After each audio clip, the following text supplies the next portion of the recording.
Well, it's been a while, hasn't it? Sorry for the late delay. The film festival was really time-consuming. Like, I couldn't do the show even if I wanted to. Then when everything was over, I got really sick.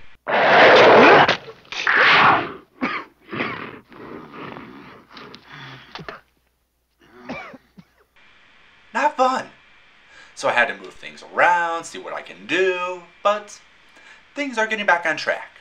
Now with all that out of the way, greetings internets, and welcome to Bookworm Reviews. I'm your host, the Bookworm. For the last 25 years, the World Wide Web has given us an open platform to share, create, and express our love and hate for anything and everything. And few things can fit that description like fanfiction. Whether or not you have actually read any, everyone knows about fanfiction. Fans writing within an established fiction, and there is a lot of it. Considering all you need is a good internet connection, makes it so anyone can upload their stories, no matter how f***ed up they are.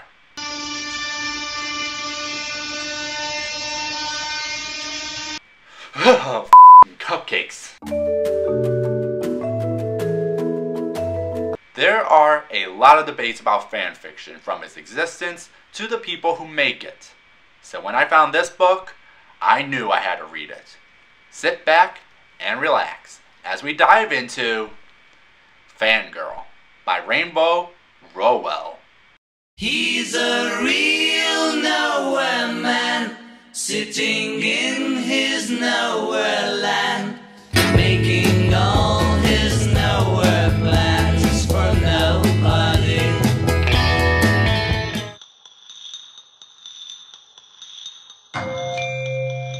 You're going to thank me for this, Ren kept saying. The first time she said it was back in June.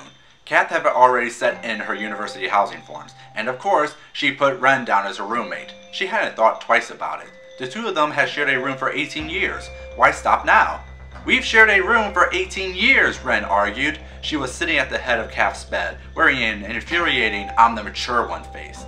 And it's worked out great, Cath said, waving her arms around their bedroom, at the stacks of books and the Simon Snow posters, at the closet where they shoved all their clothes, not even worrying most of the time what belonged to whom.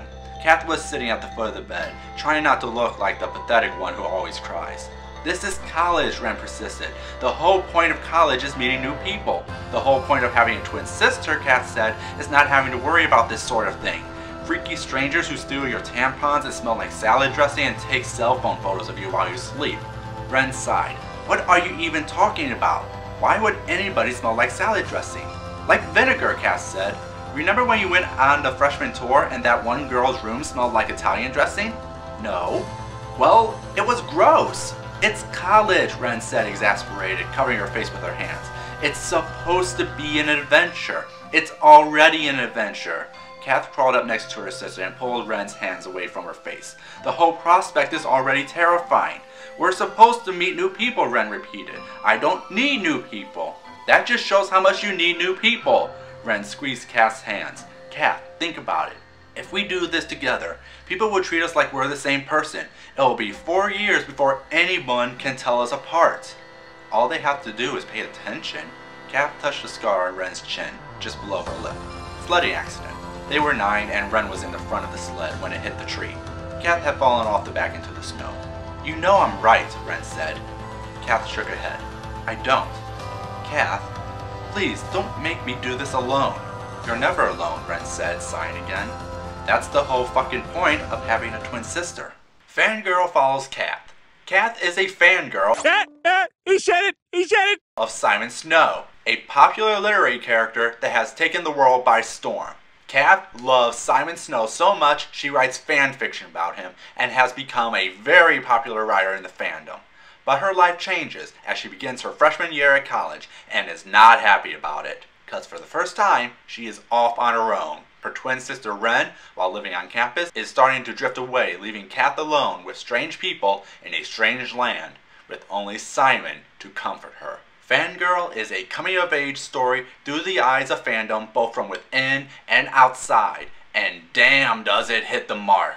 Anyone who has been in a fandom needs to read this book.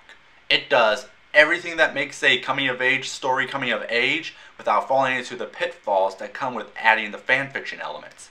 Cath in the beginning is a sad, pathetic girl who writes fanfiction, but it isn't the fanfiction that makes her a sad, pathetic girl. There's a lot more to her that makes her what she is. The fanfiction is just another part of her character that could have been much worse in the hands of someone who knows nothing about fandoms. But it goes through everything that makes fandoms and fanfiction what it is, both the good and the bad. From the fact the fanfiction Cath writes is gay/fiction between the two male leads, where one is a magician and the other is a vampire. 'Cause meta is meta. Of course! Along with every major debate without taking a side. The book shows fanfiction as it is without demonizing or canonizing it. Believe me, if you ever got into a debate about fanfiction, this book is a freaking godsend. People always try to show how fanfiction is either the champion of the people or the bane to literature as we know it. As someone who has read fanfiction both good and bad, I can say it always depends on the context of the story. But believe me, it's not that hard to see if what you're reading is someone who believes this story should be told, or someone's self-indulgence, or just trolling us all. Cupcakes!